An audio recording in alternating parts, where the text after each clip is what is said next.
Boker Tov. Oh, I like it that way. Can I continue in Hebrew?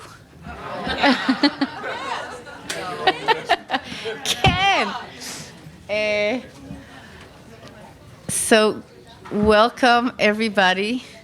I'm delighted that even though we have a teensy-weensy little piece of time, I think we're going to enjoy the Torah we will be studying today.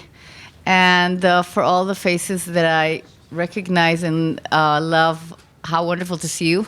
And welcome all new people. So I'm Melila. And when we sat together planning the summer, and the theme was faith, I thought, oh, that's a theme that I think will really be rich. You know, I think there's wonderful treasures to be kind of brought forth around this theme. And I was sitting with my teachers and friends and colleagues and looking at the subjects that they chose. So my joke was that the first one said, I'm going to be teaching about this and this, and my sources are going to be Maimonides, part 3, chapter 52, and then somebody said, I'm going to teach the opposite. My sources are going to be Maimonides, part 2.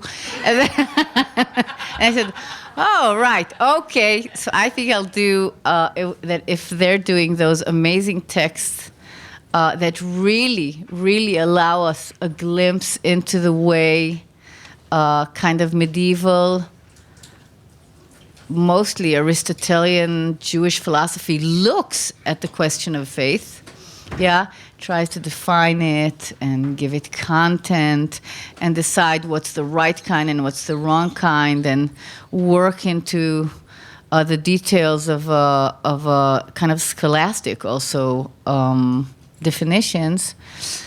I felt that we have to bring in a big next layer in Jewish civilization, which is looking at faith not as a body of knowledge or not as something you have to agree with or not agree with, or not necessarily faith in versus faith about or faith that, or I think many of the things that you know what I'm talking about, those are the texts that you've been looking at.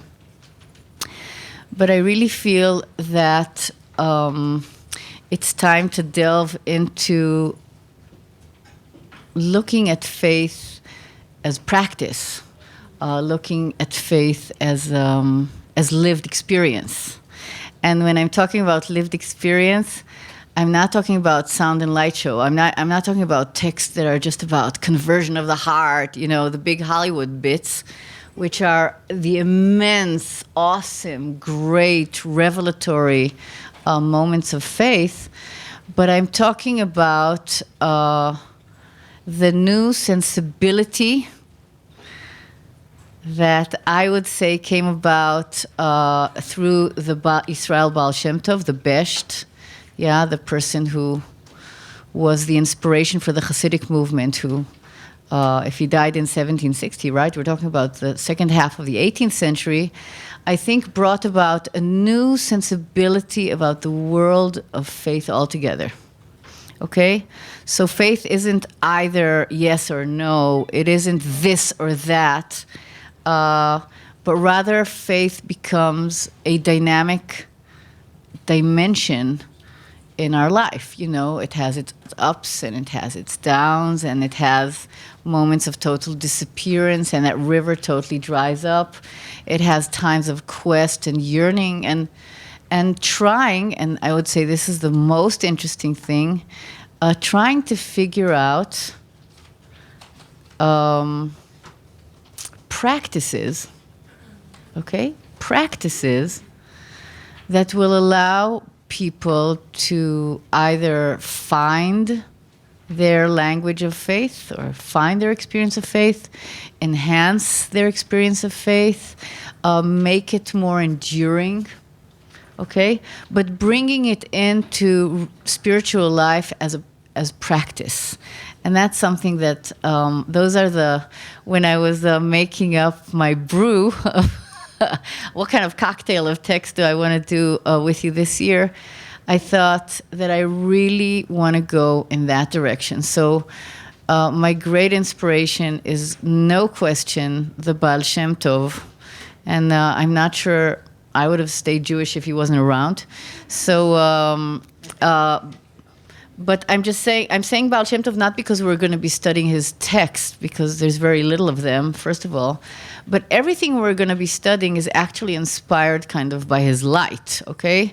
By his students and the dissemination of his ideas through his students and the way the Hasidic movement developed. So that's what we're going to be looking at, okay? Faith as practice and faith as lived experience. Now, the world that I live in mostly is the world of Jewish mysticism. I chose not to do like straight Zohar for the session of today, and I also want to tell you why, because when I was trying to kind of make order, and I don't know if maybe I should do that for 1 minute, okay? But order sometimes is very good for these things. But when I was trying to make order, like how do we talk about faith, biblical, rabbinic, beginning of the Middle Ages, philosophy, Jewish mysticism, Chassidut, current contemporary thought, I thought to myself that I do want to just trace something about the line. Will that be helpful? I think that might be helpful. I know that BT has done that, and I think that's really important to kind of, there's so much information that's being given to you that the question is, what can the snow settle on? I mean, I know this was my experience in university for the first 5 years. I mean, it was so rich, but it never had where to sit. So things would kind of come in and make a huge impression on me, but then actually they would disappear. So so I just wanna backtrack. Okay, I'm gonna backtrack into the world of the word faith. Okay, I'm doing a tiny bit of an etymological take on it. So I want to go back to the Bible and just say that when we look in Tanakh, the word emunah, right? Aleph, mem, vav, nun, hey, emunah, has nothing to do with credo or anything like that, but it has 3 main meanings, and I'll just state them again. I'm sure you've heard them before, but one has to do with integrity, trustworthiness, and truth. Okay? Emunah is something that is trustworthy, that you can believe in. You can. I think the other meaning has to do with stability. Something that is ne'eman is something that you can trust, that's durable, that's sustainable. Yeah? And we have those, we have that notion.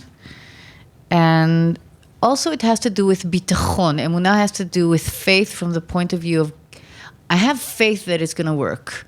Yeah, which, I have faith, I have bitachon, right? Bitachon, I have security. It's about that sense of security is also in the Bible in emunah. So, and another thing, and I think this is really the most beautiful thing that I've discovered through reading one of my colleagues who is one of the most outstanding professors of Jewish mysticism in Israel. She's also a poet and a wonderful writer, Chaviva B'daya. She's a professor in Beersheba University.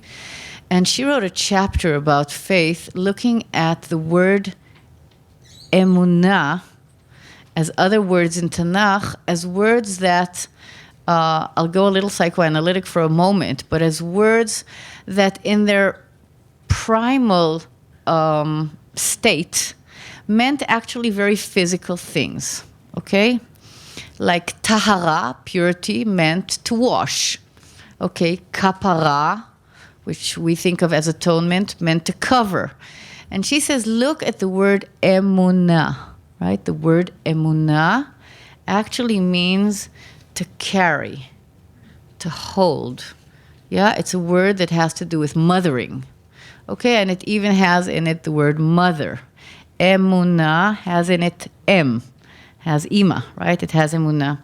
And I think the most beautiful verse that has that idea of emunah as holding is the verse where Moses speaks to the wrathful God about the people of Israel that are dying to have some steaks after all this manna.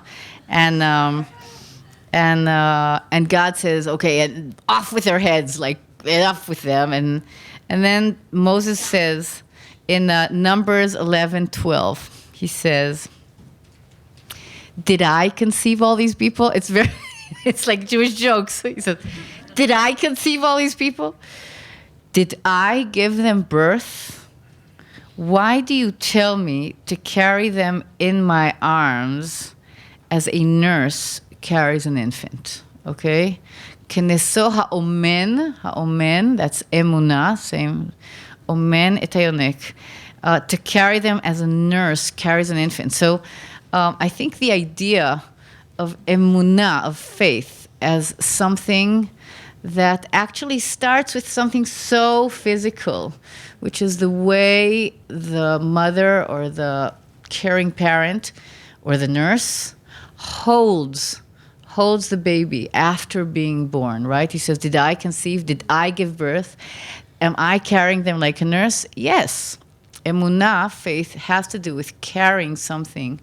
And I think that when it moves from the real to the symbolic order, to the world of culture, actually the meaning of emunah becomes more abstract, and it's not real holding anymore, but it's the idea of holding an idea or a notion or a sense of divinity that we now carry, okay? We carry it, and we hold it, uphold it, we uphold it, and in a certain way that holds us up, right?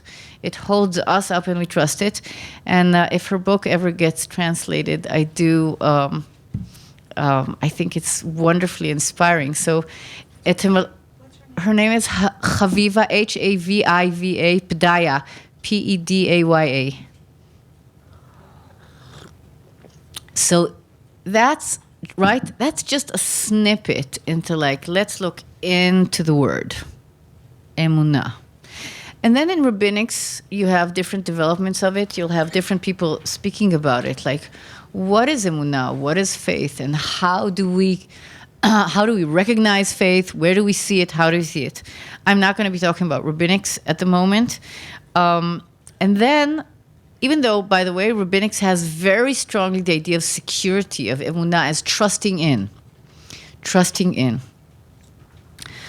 And when we move into Jewish philosophy of 9th, 10th, 11th, 12th century, we're really talking about a time of crystallization of kind of bodies of thought about what is faith. How do you define it? How do you differentiate it from other parts of the religious life? What is its content? And I think that's some of what you've looked at quite intensively. So that's Jewish philosophy, taking care of that one. Now, but when we look at the mystical schools of Kabbalah that start awakening, I'll speak mostly about the 13th century for our sake. We're talking about in Europe, okay? We're in Europe, mostly in Spain, Christian Spain. We're talking about a very radical move of looking at the whole question of faith in a different way, which is there is a secret of faith, okay? There is the secret of the faith, Raza de Mehimanuta.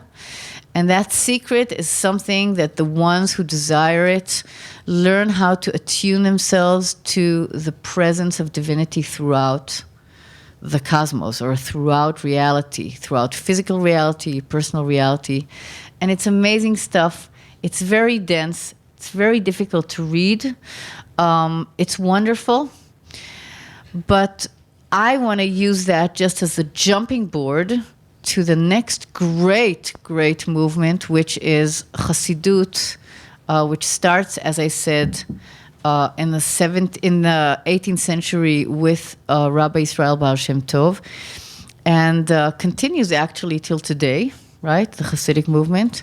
It has in it wondrous things and pretty horrific things, but let me say the following. I think the great aspect of the Hasidic movement is the spiritualization of notions that appear in Jewish mysticism, but instead of having them out there, it's taking all of them and bringing them in here, okay? It's psychologizing them, it's internalizing them, it's looking at notions of divinity as aspects in the psyche, okay? As aspects in the personal life. And it is about experience, emotion, imagination, ecstasy. And it allows a new world or a new language of religion that, remember, I mean, if we look at it historically, allowed to bring in people that were like way out in the boondocks, okay? Way out there, not connected, feeling totally alienated, not knowing how to find a way in. And there's no question that one of the great things is suddenly accessing these great ideas, but not just in a popular version, but actually in a personal version. It's turning it real. It's turning the language of religion into something that is not objectified and out there, but something that is very personal. So I want to start going through our journey with the first text. If you can open up your source books. And if somebody doesn't have, just share with them and we'll do Chevruta. Okay, we're really, the way I want to structure this session is I want to go through at least 3 or 4 of the texts that I've chosen and kind of allow that to surface. So I want to start with Zelda, okay? Zelda. I'll also be doing the show and tell on books because that's what I love doing. But this is the Spectacular Difference, which if you don't have, you should immediately buy.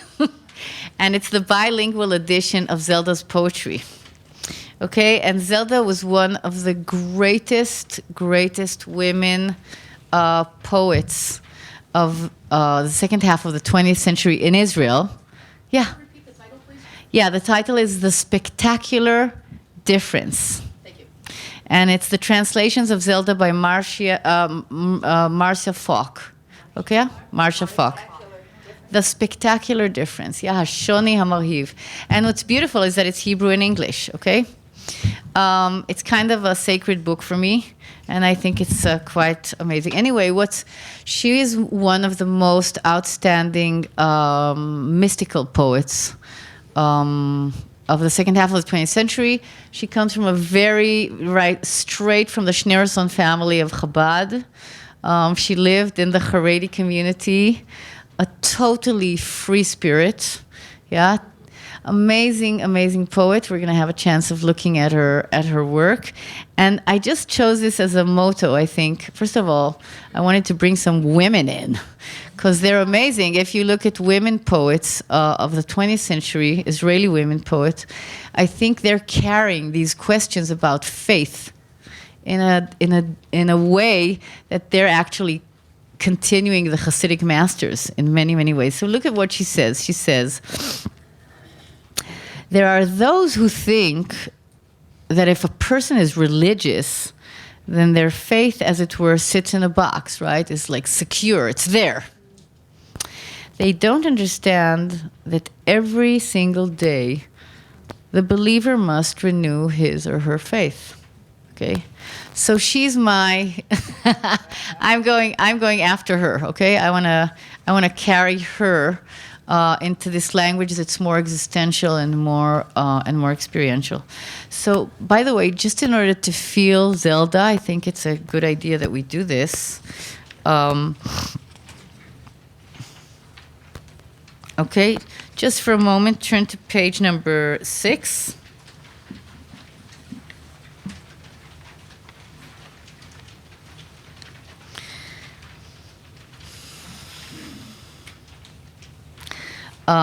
It's a beautiful poem about those moments where we feel disconnected from God. I'll read the first stanza in Hebrew and then I'll read it in English. הסתרת את נפשך ממני ולא היה בי עוד כל הנהר המלא העולה על גדותיו. You hid your soul from me. And within me there no longer is the sound of the full river that overflows its banks. My life has been severed from song, and I shall stand in the cleft confounded, without sun, without moon, and without candle. You have hidden your soul from me, and the bread on the table is dry and has grown stale. Okay? That's just a morning taste of Zelda. She's like, who needs to study anything else? Actually, but she's so wonderful in conveying that aspect in the life of faith. Okay, that aspect where we don't feel connected and where we don't feel the fullness and we don't feel. So I wanted to bring her in, and I also wanted to say that there are these wonderful women poets that have poems about faith where it's very difficult to differentiate. Are they talking about a partner, or are they talking about a beloved, a physical beloved, or are they talking about God? And actually those poems that are very dialectical, that you're looking at them and you're saying, what is Dalia Rabikovic talking about? Or what is Leah Goldberg talking about? Or what is Zelda talking about? Those poems actually are the most wonderful because they shimmer between those areas of the erotic and the love and the other person and the relationship, the intimate relationship with God. Maybe we'll have a chance to look at another poem that plays on the same kind of music. Okay, so my choice for the first text, and I hope we get beyond it, but I think it's the most important one to open with if we're talking about this notion of asking new questions about faith, which is not, is it right or is it wrong, but asking questions of, what should I be looking for? Where can I find what I am thirsting for? What is this that I am feeling? Why am I feeling dry? Why is my heart closed? Those kind of, where should I be, what kind of questions should I be asking about faith? I would like us to study as our first text, a text out of Rabbi Nachman's Likutei Moharan. We're talking about a great Hasidic master. It's the great-grandson of the Baal Shem Tov. I just want to tell you that there's nothing, no chances in Jerusalem, but as I was walking here, I found on the street, Nachman from Uman. So I thought, oh, that's what I'm teaching this morning. Anyway, so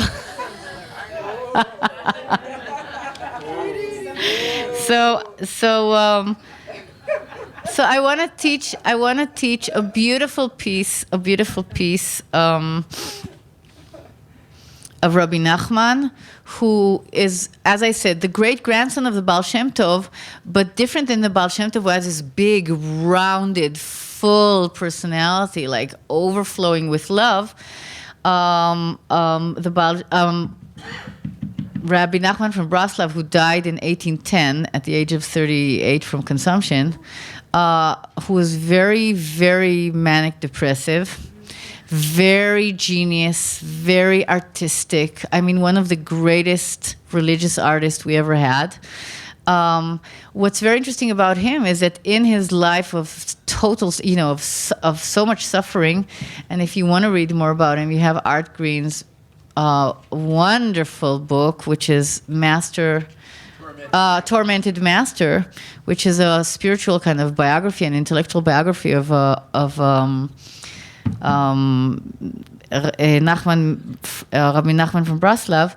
What I just want to say about him is that I think the new things that he brings about in religious language is that he's carrying his great-grandfather's idea that the world is filled with God's glory. Melo kol haaretz kevodo, right? God's glory fills the earth everywhere. It fills everything.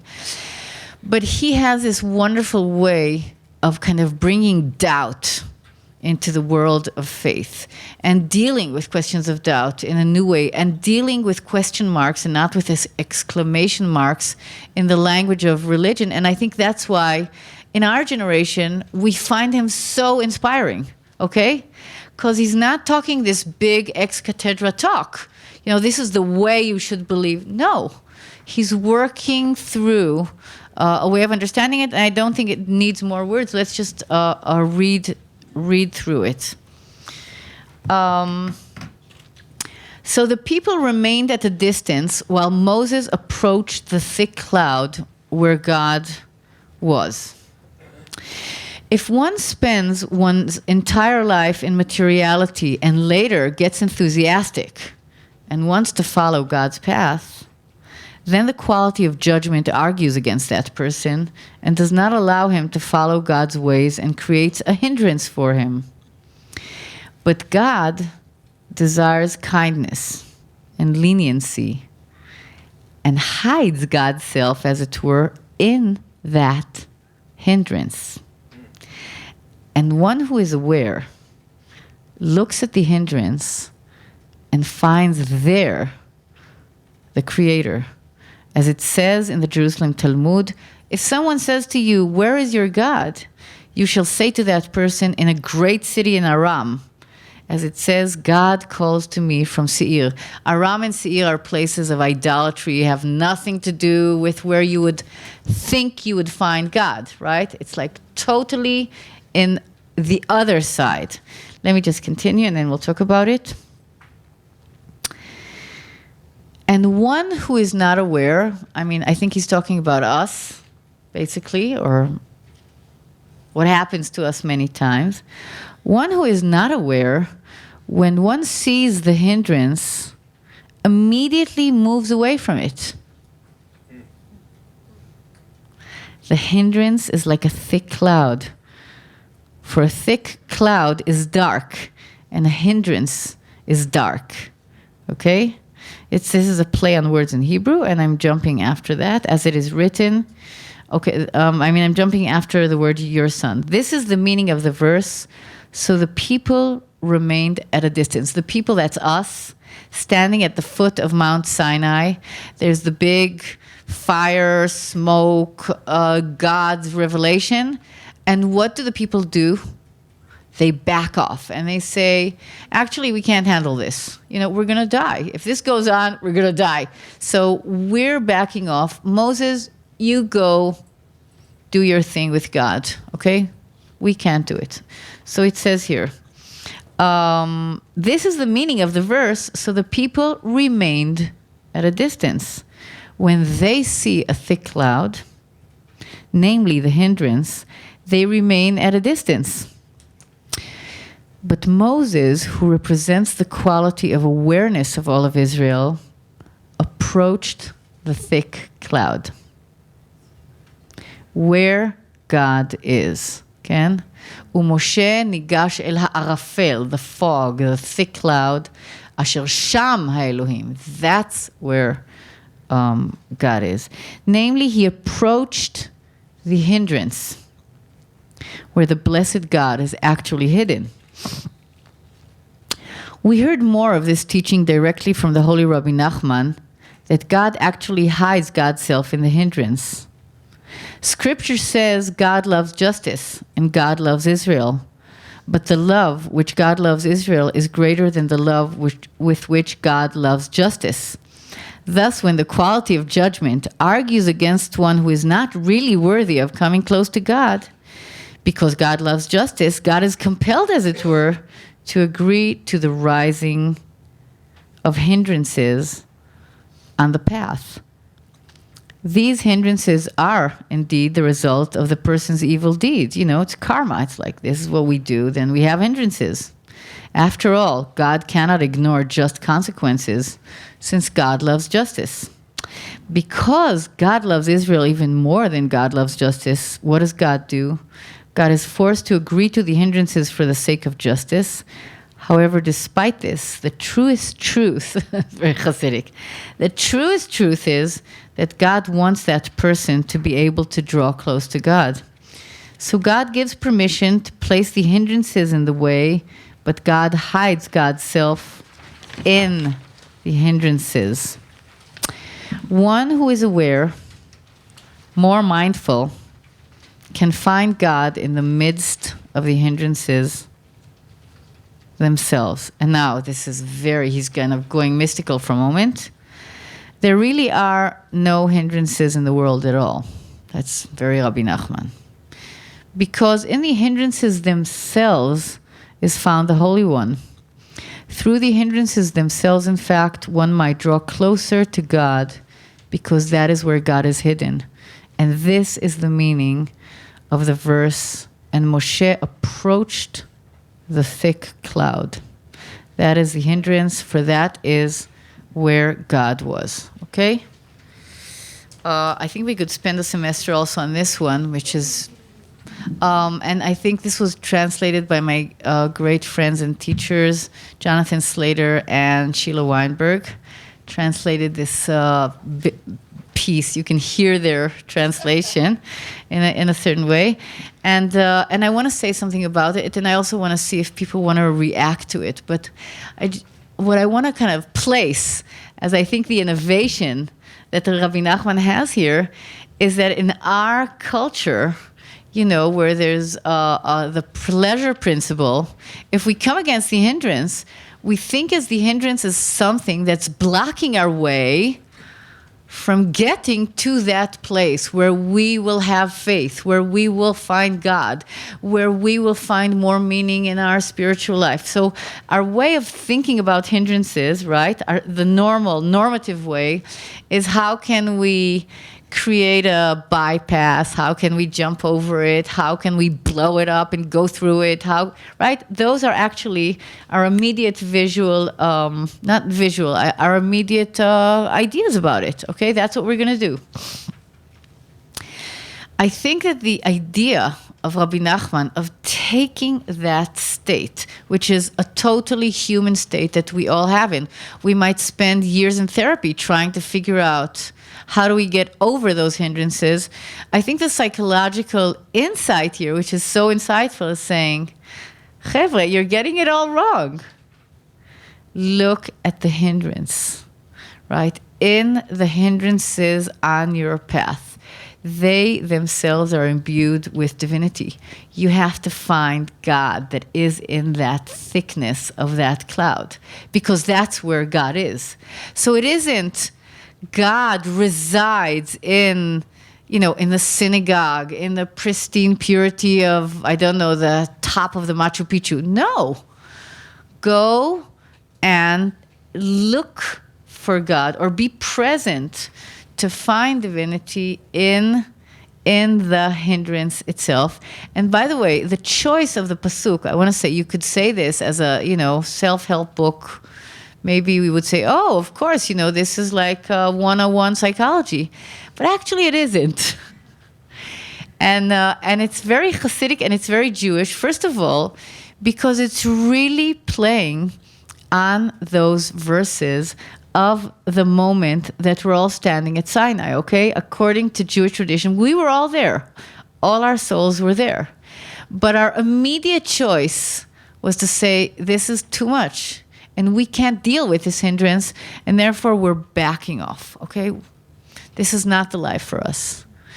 And I think what Rabbi Nachman is trying to do is saying, look at Moses and take inspiration from the ability to approach the cloud. He's not approaching light, right? We would think, if we were talking New Age, right?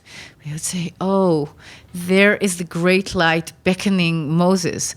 But that's not the story. The story is Moses walks into the thickness of the fog.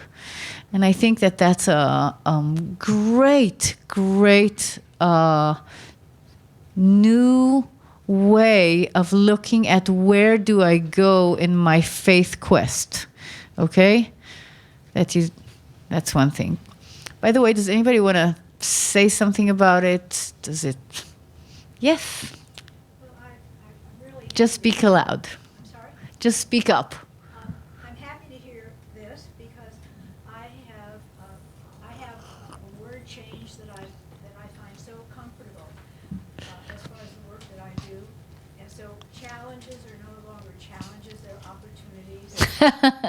Yeah. I find it so opening and so refreshing. And the other thing is that there are no coincidences, that everything happens for a reason. And so all of this is Beautiful. it's really wonderful. Beautiful, beautiful. Rega, so I just want to repeat that for the people back there, that the ability of turning notions around, right? Turning challenges into opportunities. What was the other one? And there are no coincidences. Right. There are no coincidences. Taking those as ways of kind of opening the horizon of the way we experience. I think that's actually what he's doing here with the great dark cloud. Yeah. This really, I'm going to say again what Sissy just said in her term. I run a cancer Speak program aloud. Yeah. For cancer patients. And the motto of the program is cancer is too great an opportunity to waste. Now, that sounds really new age. But It does actually. But the astounding thing about it is it touches something in some people, not everybody. Right. Some people run, Right. like here. Absolutely. But some people are touched so deeply that they come in tears to do that program. Yeah. Absolutely. It's Absolutely. very, very deep. Absolutely. And the question of how is it possible that in the hindrance, in the sickness, in the illness, that you will find in that thick cloud, you will find God. These are great, great ideas. And I just want to say, yes, I'll take a last one here. Yeah, Monica? So question, for every proof text, there's an equal and opposite proof text somewhere. Of course, So of course. Does Rabbi Nachman deal with the fact that approaching God in that way can be dangerous, like Aaron's two sons, Avihu, Nadav and Avihu. That sometimes the cloud really is dangerous, and how do we navigate? I'll tell you something. Rabbi Nachman he lives dangerously. He believes in, that's what my dad used to say, Melila, live dangerously. I mean, he says, if you want a life of faith, you have to know that you're going on a path that is not simple. It's not like going to be cushioned, and you're not going to be in comfort zone. But it's saying, okay, but when you're totally hitting up against that wall, stay there, see what happens. Like Jacob, sit down. Don't run away. So, and I just want to say personally that I use this text in the work that I do in Israeli-Palestinian encounters. My experience in the past 12 years working in the Sulha, which brings together Israelis and Palestinians from the West Bank, is that it's all the time. If you want to be a peace worker in the Middle East, you have to have this like a mezuzah. You have to say, I am surrendering to working in the fog. I can't say, when things will get clearer, there's a lot of work to do. You have to kind of be able to have faith that you're going to be working in the cloud. And it's been huge help. I mean, it's been huge help for me. So I can't take more. I mean, I would love to hear everything, but that's only if we would have 4 hours. But I'd like you to know that after this session, in the breakup, we'll be going into sessions where we can look more closely at the texts, at some of these texts. So I want to leave Rabbi Nachman, but I want to leave him as a gift with you. I think you'll take this places, I'm sure. And I want to jump to page number 4.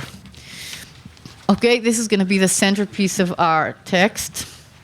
Oh my God, it's so late.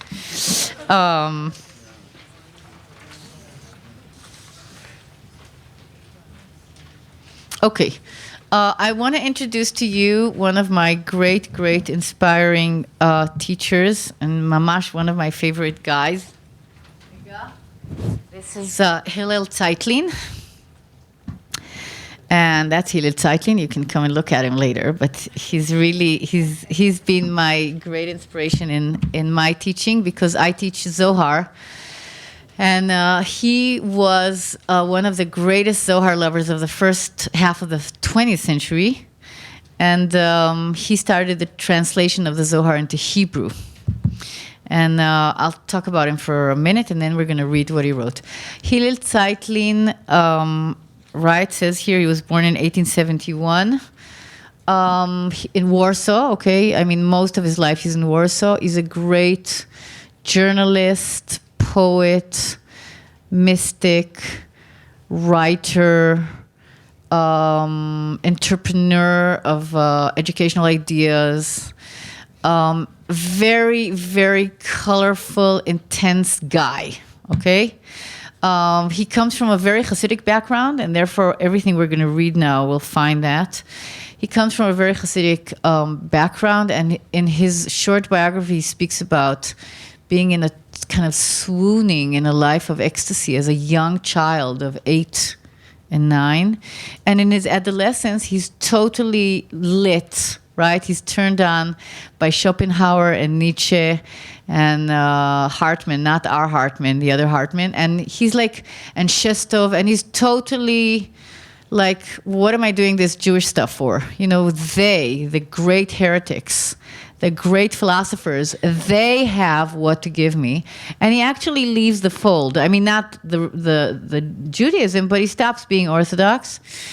And he's very, very intense around learning that world of contemporary philosophy of his time.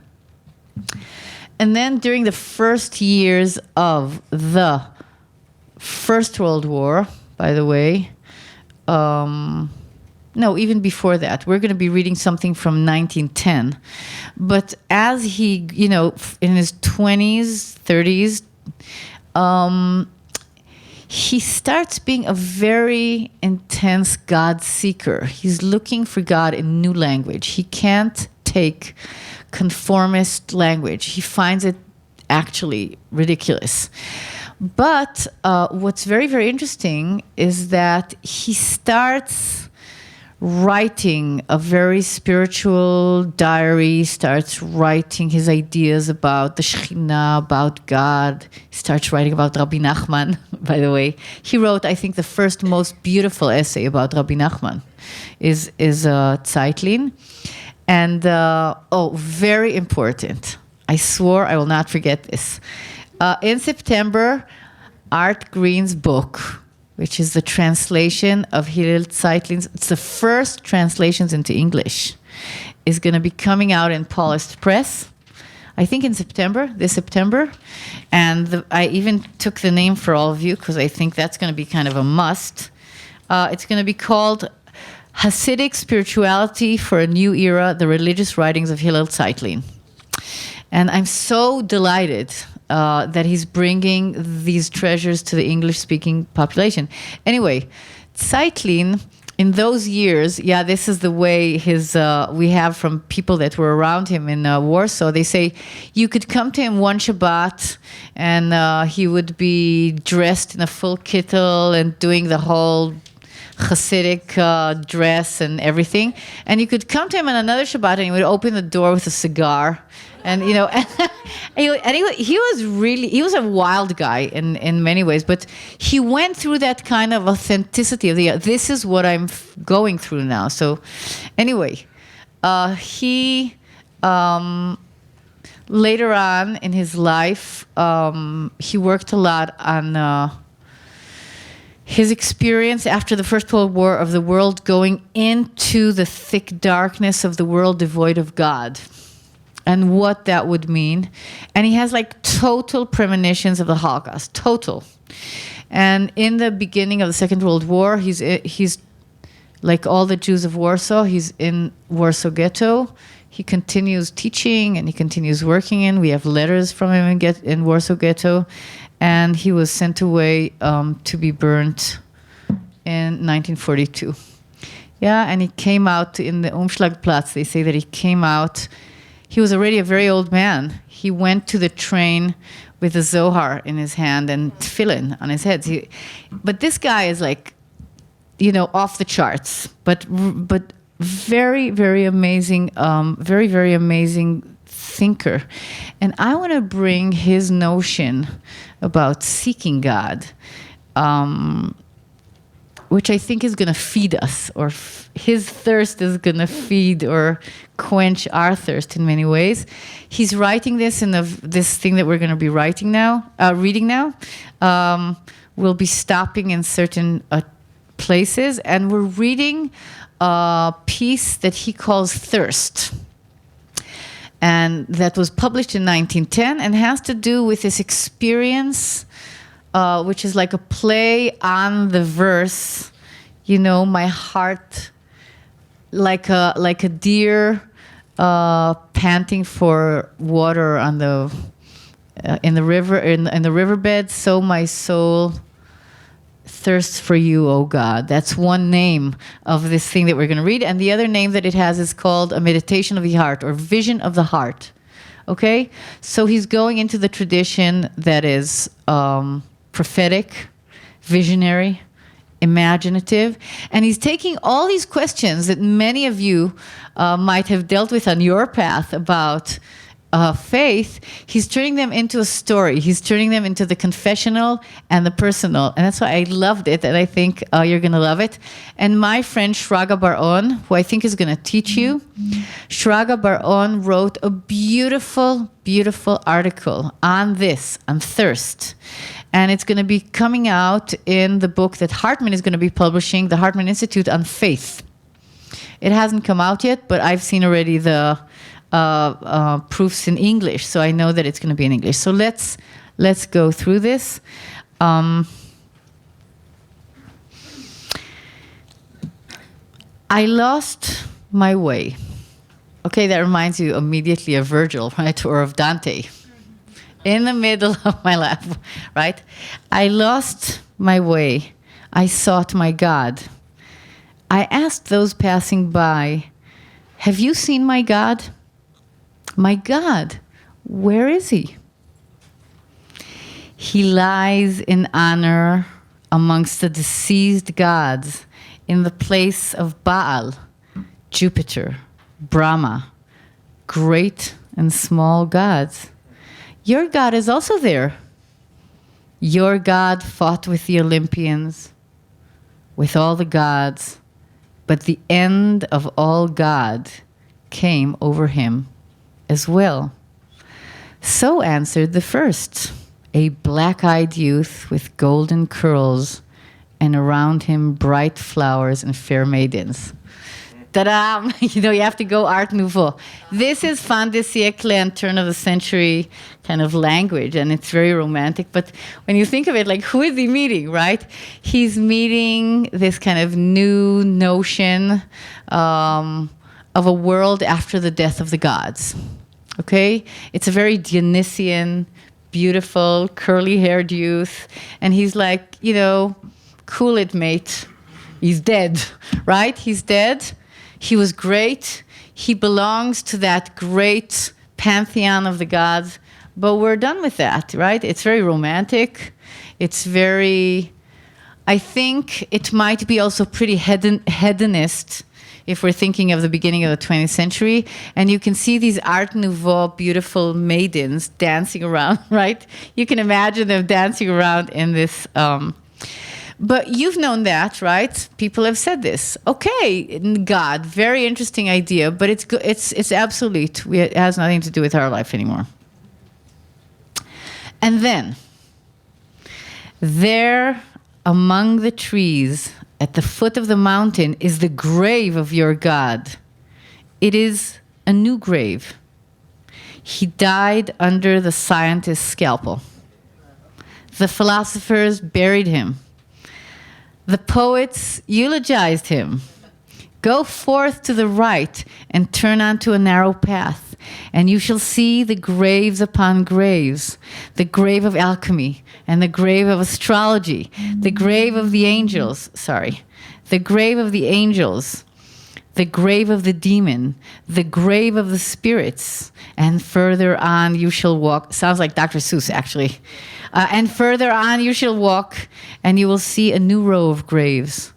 The grave of idealism, the grave of the thing unto itself, right? The noumena, the grave of the thing unto itself, the grave of the world spirit, the grave of the great unknown, the grave of the universal will, the grave of what is above knowledge, the graves of all the metaphysical saints. And even further you shall walk, and you shall see the solitary graves where rest the remnants of metaphysics, the grave of the soul, the grave of the vital force, the grave of the one, the all, the cause, the infinite, the grave of all spirits. And turn off to the side, and you shall see a grave mound, and under the mound, your deceased God. So answered the second, an old bald man sitting in a cathedra surrounded by skeletons, bones, and sinews. I think this is such a great piece. Okay? And that's somewhere, by the way, which, I mean, if you're past 20, this is part of our generation and the generation of our parents. This was their experience. God died under the scalpel of the scientist, under positivist philosophy and science. And he's like, sorry. He died with all those great ideas of spirituality of the end of the 19th century and the 20th century. You're not going to find him. He's dead. I just want to see how much time we have. Oh, we don't. Well, okay. And right, this guy doesn't appear like a young, beautiful, curly-headed, right? He appears as this old, grumpy, and he's saying, look, this is the truth. It's dead. It's gone. All these ideas will come to an end, right? If we were so excited about the idea of oneness, that's also going to be buried. If we had the idea of the soul of the world, look, right? Look, this idea of progress, the idea of science is actually numbed or killed or deadened those senses in us. By the way, I think in our generation, that's not true. I think our generation, and I think the people in this room or the generations that are in this room, I think there's much more God-seeking, right, than that absolutist idea that, sorry, but, you know, we're past that. So let's look at the next one. He says, there is no God but for me. All is I. By the way, we're getting closer to America.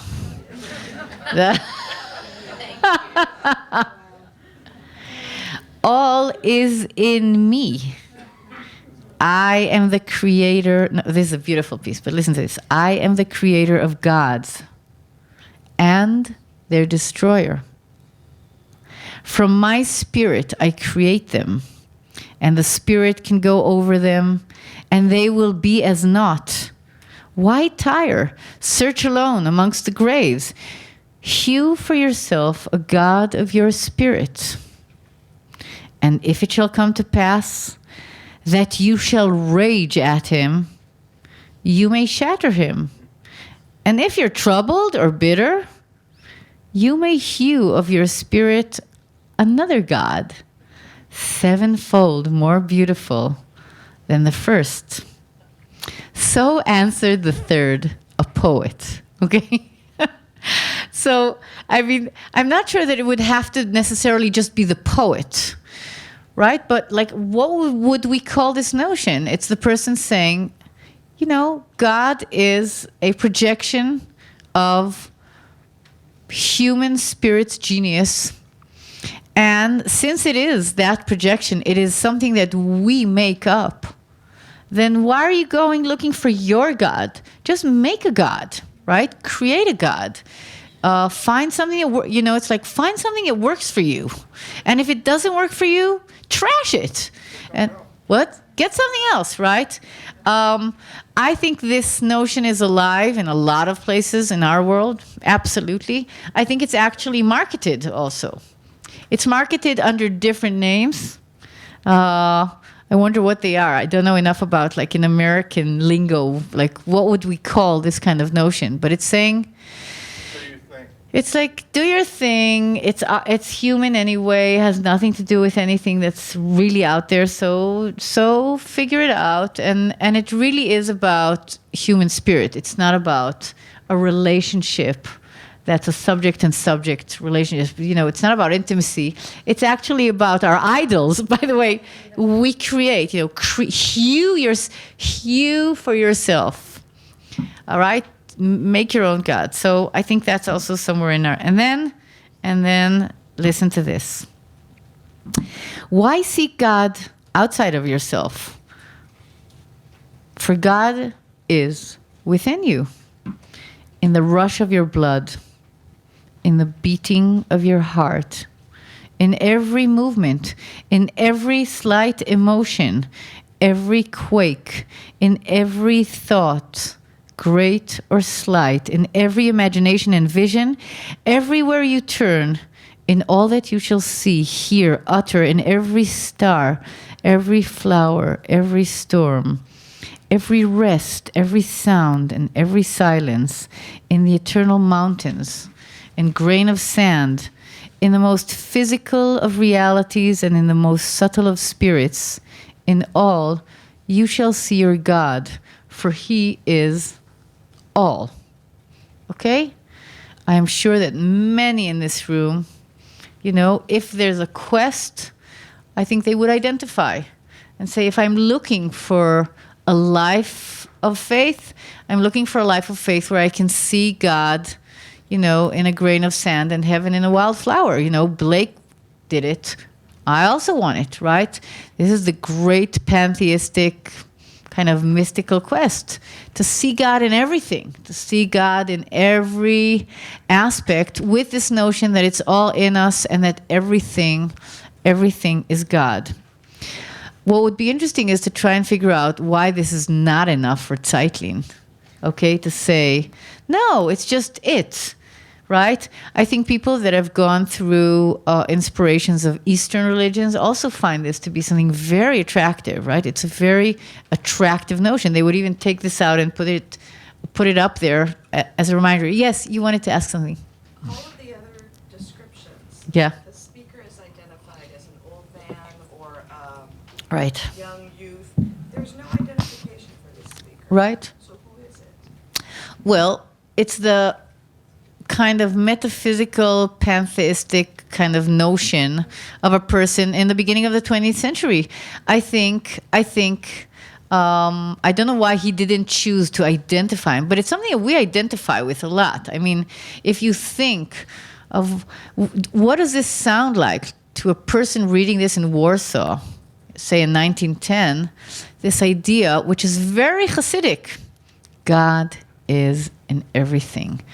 Don't go searching out there. Go inside. Okay? I think that would be, just a second, I just want to continue to the next one and then we'll get back to it. I think that's why maybe he didn't identify him that much. Now listen. Return to your God, you lost wanderer. Return to the God who has already revealed himself.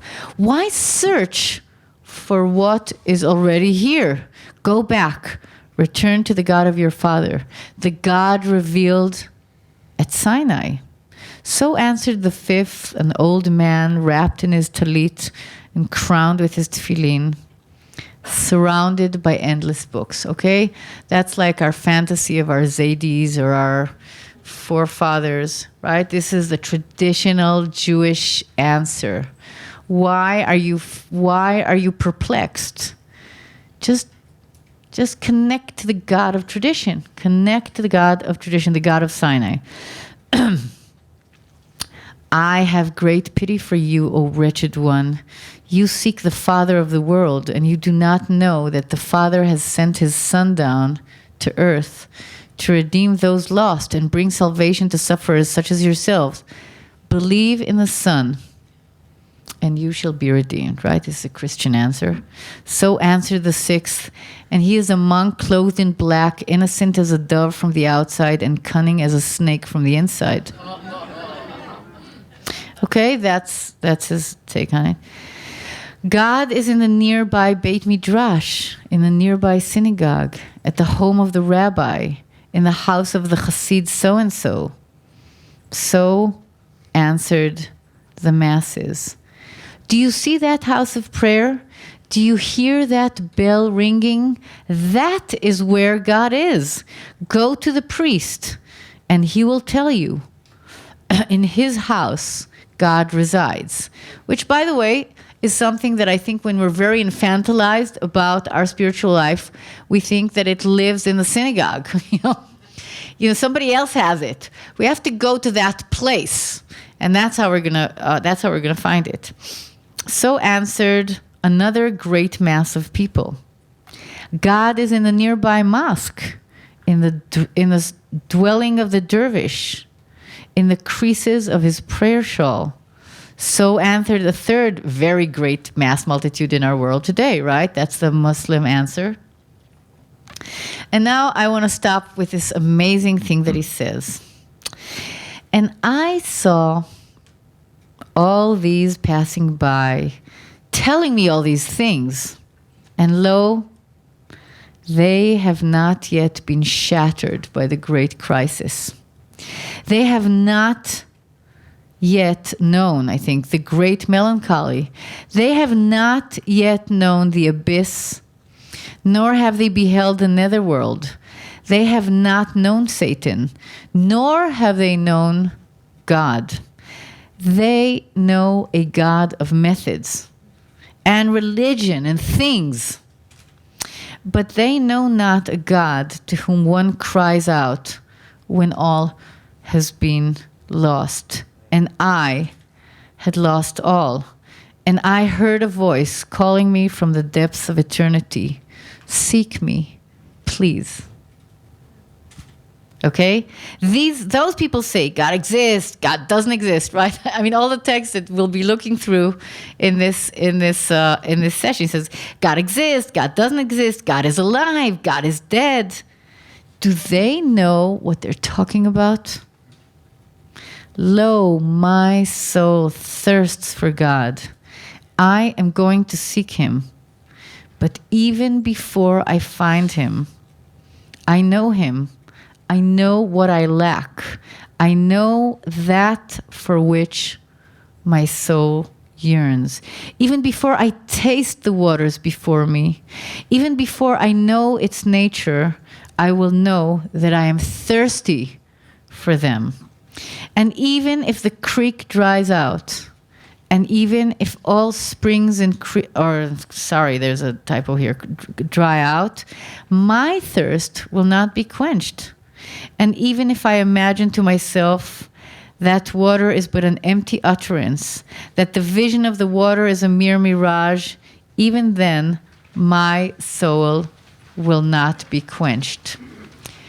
Whether there be water or God, right, in the world or not, my thirst is certain. The thirst does not know is or is not. It knows only what is missing. And I shall go forth seeking it. Okay? That's his Nachon. Even if I listen to the babbling of mortals saying there is no God, my thirst for him shall not be quenched. If there is no God outside of me, why then he does exist in my thirst. Okay, that's the beginning of many pages of his experience in the desert where he goes out and has this incredible vision.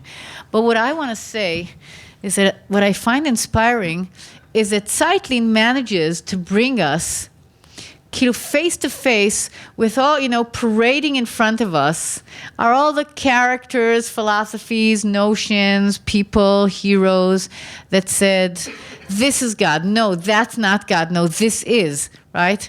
And I think his ability, which is like so ironic and beautiful, it's actually not ironical. It has in it an aspect that's almost melodramatic, but in the writing. But the fact that we meet all these characters allows Zeitlin to say, this doesn't feed me. This is not what's going to feed my quest, because all these people are so filled with knowing. They've been knowing what's the right thing for so many ages. And I'm not interested in those people. I don't want the people that say, it's there, it's here, it's there. I want to be on the path of the searching itself for faith, for presence. And that's why all of normative answers, all of institutions, go to the mosque, go under the bell of the church, go into the synagogue. He says, that's very nice, but that's not going to give me the living experience that I'm looking for. That's one thing that I wanted to place here as a very daring notion, where he's saying, the reason that those are not answers for me is because they're doing the educational thing of saying, we know already, and we'll just tell you about it. He says, I want to talk with people that have gone through crisis. If you've not gone through crisis, be happy in your synagogue, fine, all is well. But that's not the language that I'm in. I know the crisis. I have gone through sitting in the abyss, through not feeling that any of this is true, through feeling this, through the moment on the brink of trashing it all. So I must speak with the notion of the crisis around religion, which is the big crisis of the end of the 19th century and the beginning of the 20th century, surely in this Jewish area. He says, I don't want to keep that outside of the wall and say, no, I'll keep the crisis and heresy out, and I'll be pure and believing in here. No, I will only continue the conversation after we've placed crisis, religious crisis, and faith crisis on the table. Yeah, you wanted to ask something? Yeah, I find this a very un-Jewish text and a very unhelpful text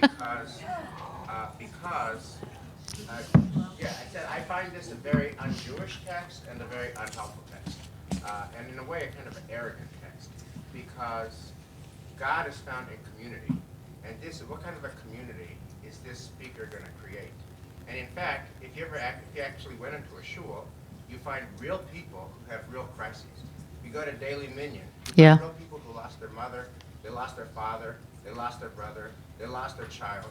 They're in the fog, they're in the thick of it. Beautiful. They're fighting for life, and they're fighting for hope, and they're fighting for God, and they're with people. Yeah. They're with people, they're not on a mountaintop. It's easy to be in a mountaintop. It's hard to wake up on a Tuesday morning in February when you lost somebody you love and go to shul and fight for it with other people who are fighting for it. He undersells communities. And So- that's un-Jewish. Okay, first of all, let me just say, you can't say un-Jewish for something that's Jewish. You can say that you don't like it. You can't say that it's not Jewish. This is a great Jewish figure. You say, he doesn't feed me. I think that's the way we can approach, when we're fed or when we have a spread of who can be the inspirations. He's not talking here about community. He's talking about the personal quest for God. We're talking about a person of community. We're talking about a person who created spiritual communities in Warsaw. We're talking about a person who's totally involved in Jewish community. He is placing, I think very courageously, his journey. And he's saying, this is my journey. Marcy? If you can forgive me, Rabbi, as a lay person, what for me separates a spiritual community than a bridge club is individuals who are in a spiritual quest coming together in a community. So the fact that he is dealing with an individual spiritual quest doesn't bother me at all. That what I then bring to a community of prayer is a whole different experience, but this is addressing the individual, then coming together but it's that energy of an individual seriously examining their personal commitment that makes the energy, when I then come together in community, a whole different experience than when I just am sitting in a room with a bunch of people. That's the strength of my spiritual community. Now listen, I would love to just listen to everybody. But no, that's the way that I love learning Torah. But I think, we'll take these as two, I think, very, very important voices, right? You say, God is found in community. He says to you, I am in this intense search. Now, I want to say another thing that's educational. I want to say that Zeitlin is also turning to the perplexed. He's turning to the young people of his generation that are leaving. They're leaving. They're getting out of the Batei Midrash. They're getting out of the synagogues. They're not. He's talking to the fervent individual Jews that are going now into communism or into philosophy, or they're leaving. He's talking to them. Now, I just want to end with something that I find wonderfully wonderful, is that after his time in the desert, where he has this great vision of the souls ascending the mountaintop, and he wakes up from a vision. It's a long thing. And then he is inspired by the religions of the East, okay? Buddhism and Hinduism, which I think are the great inspirations for progressive Judaism in America at the moment. So it's very interesting to read it in the beginning of the 20th century.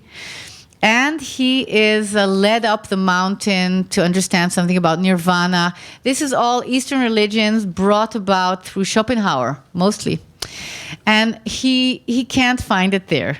So when he comes back down from the mountain, I thought that the most interesting thing was the ending of all this great journey of thirst. And he says the following. And I was lost in a great plain and sunk into profound thoughts, and I conversed with my soul. What is the name of the God that you seek? Names are but void. I know no name for my God. I know not his definition or boundaries. And what did the mountains tell you? Only that which I seek. And what seek you? I know not its name yet. And what do human beings call it? Wonder, right? Pele. And what are the ways of your wonder? And what path lead you? I know not yet. Let us seek, right? And that's the end, okay? And he goes out into his seeking. And I think it's something that he did for the rest of his life. He never settled. Zeitlin was never a kind of, he found it, and now he's just going to walk on his path.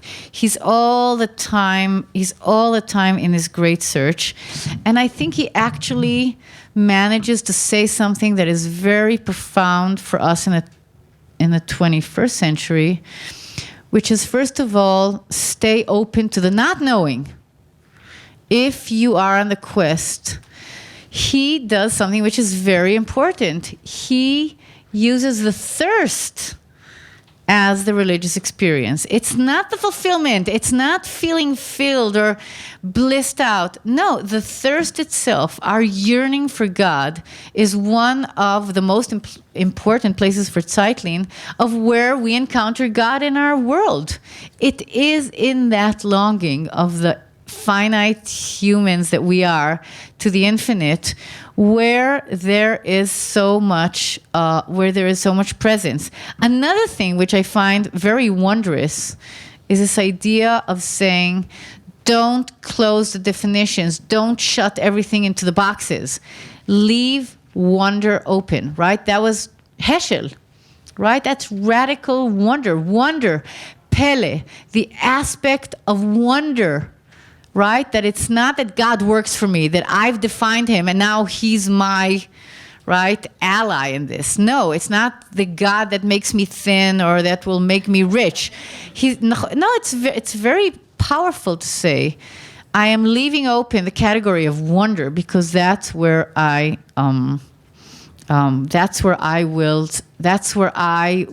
in that type of air or do I wish to continue my journey? I do not want to close down. Rega, we have 10 minutes. Sorry that I will not take answers here. This was Zeitlin in 1910. Okay. Now, I want us to look. We have very little time, but I want us to look back at page number 3.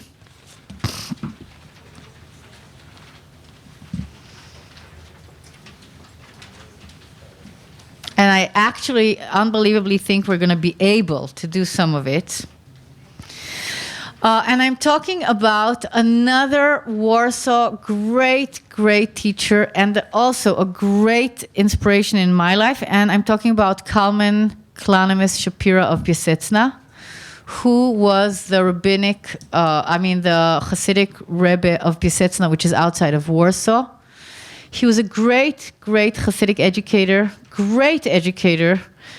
in the years in between the wars, between the world wars.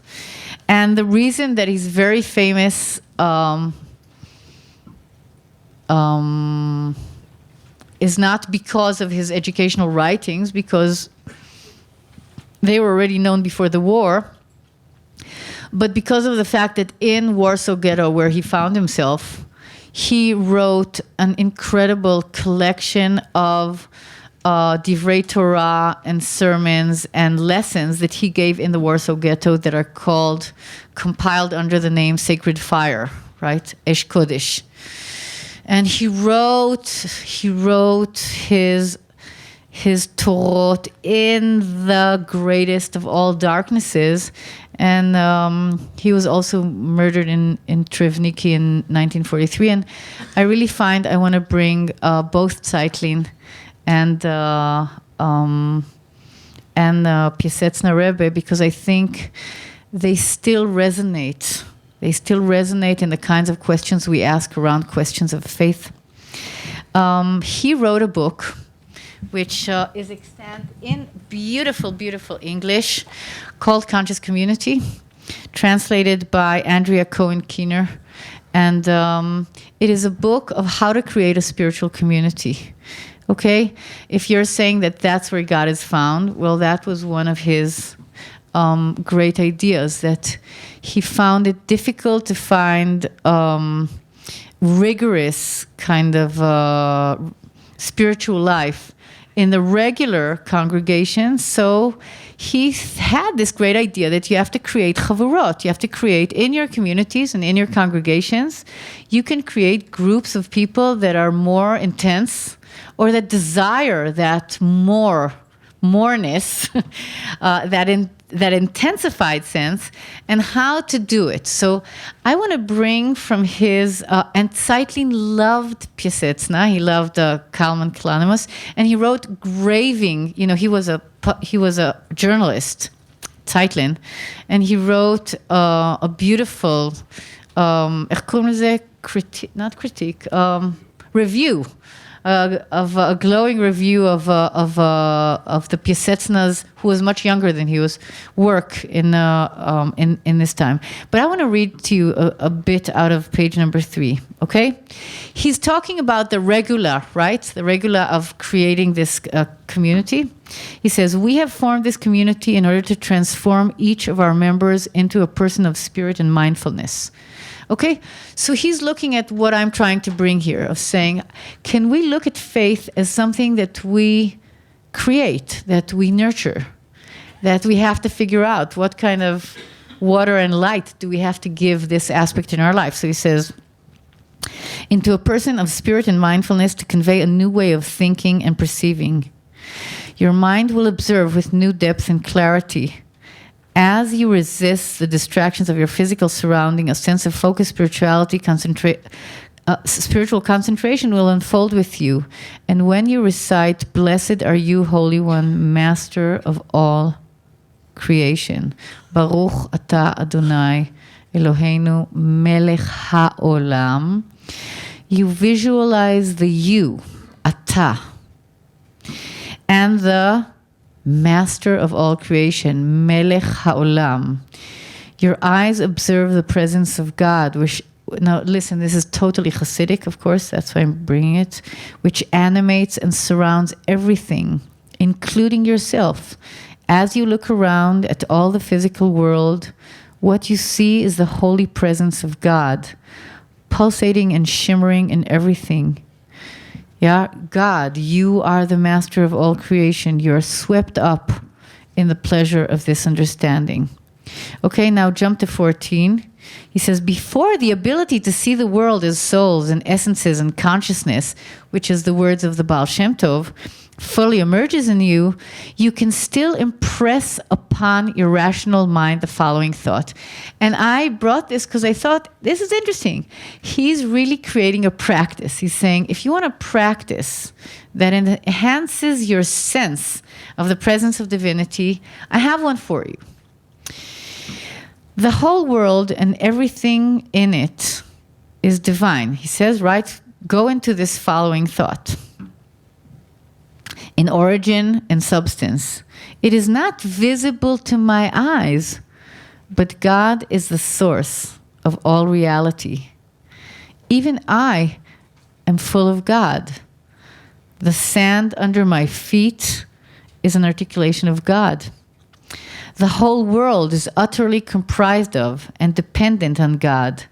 Now I, of my own free will, or because of my ego, have come to think of myself as a free and independent agent. Like, I separated myself from this allness, nachon. I have exiled myself from the sense of presence of God. When you constantly impress this idea of on your mind, you will begin to internalize it. Yeah? Remind yourself repeatedly that the world is divine. Your feeling and consciousness inevitably begin to comply with this point of view. Okay? This is kind of his language. And then he says, the last 4 lines, you may not always carry this perspective, which I thought is very important as teachers. You know, we might try and develop this sense of faith, that we're trying to look at the world around us as imbued and filled with God. But, you know, can we really persist in that sense? You know, will we be able to make our morning coffee, run to our job, do our work, and do it with this sense, which is so Hasidic? And he says, you may not always carry this perspective, but you will certainly experience many fine moments of understanding. And our sages have taught that 1 hour of knowing God in this world is more valuable than eternity in paradise. Which is so beautifully humoristic. But I think that this is what's important for me to convey. He's saying, Chevre, faith is something to be practiced. And our great reservoir of Hasidic treasures has given us wonderful language in order to experience that all that is alive in us is God, okay? Know that this is something to be practiced. Sometimes it might seem to you totally ridiculous, and it might seem to you a total hindrance to even deal with it. But sometimes that's where you're going to find it all, okay? So that's Piaseczna at his best. And he didn't only write this in conscious community, which is really how can we create a sustainable, intense, okay? And by the way, this is a very interesting idea about community. We have to differentiate between different kinds of communities and congregations and what they give us. And sometimes we have to have communities of the people that are fervent. Just before I end, I want to say that Zeitlin, after the First World War, had a very, very strong sense that alongside the existing congregations, there must be a way of convening people who are very spiritually attuned to do the work of consciousness in praying for the world. For the world, okay? His sense was that the world is going into, total destruction, and that there needs to be people who will pray. which is so interesting because when you think of it, if you come from a Marxist background, or if you were in the youth movements, or if you were a Zionist at that movement, your notions of what to do were very, very different, right? And Zeitlin says everything is very important, but don't leave out the realm of consciousness, the realm of prayer.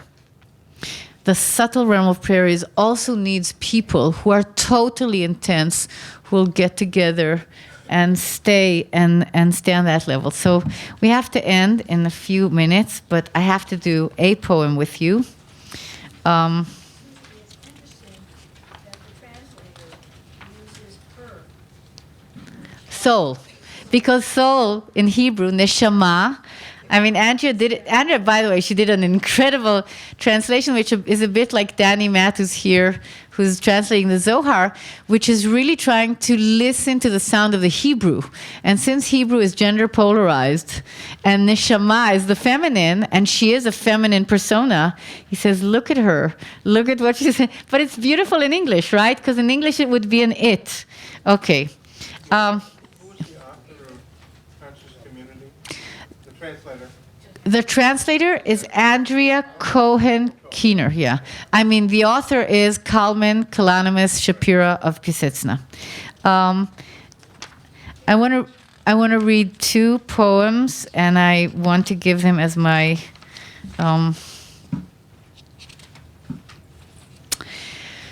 as the not sound and light show aspect of faith. One is on page number 2. And I dafka chose her. She's not an Orthodox, or she's a free person, like, I think with very strong religious sentiment, who lives with us here in Jerusalem. She's a very renowned professor of literature.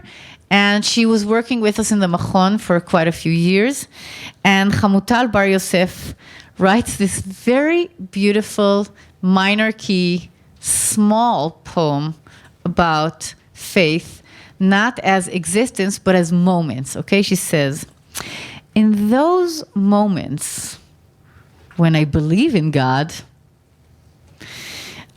I see him gliding in the hot wind, in the whiteness of butterflies which have just now emerged from their cocoons, and that same day in their wedding is their wedding and their death.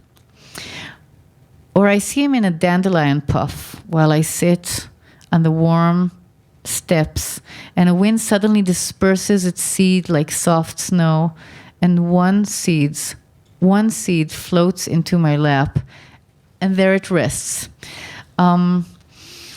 And I want to end with her notion, because I think to myself, we need poets today, right? We don't have these great mystics of the beginning of the 20th century, but I think that when she's writing as a real human being, knowing that actually that's a great sentence. In the moments that I do believe in God, right, so beautifully real. But in those moments, the experience is not a grand experience of revelation, right? It's not an earthquake, and it does not shatter everything. But actually, it's that sense of how fragile everything is, right? It's those butterflies coming out of their cocoons. They're going to be dead by evening, right? It's that warmth. It's the wind coming through, right? It's the dandelion seed just slowly resting on your lap. It's all potential. It's all fragile. It's all in the moment. It's all something that you can't grasp it. And like Zelda says, you might think that I can take my faith now and put it in a beautiful golden box.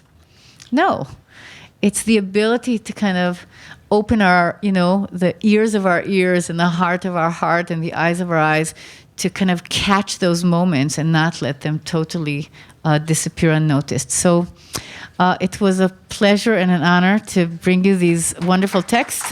Thank you very much.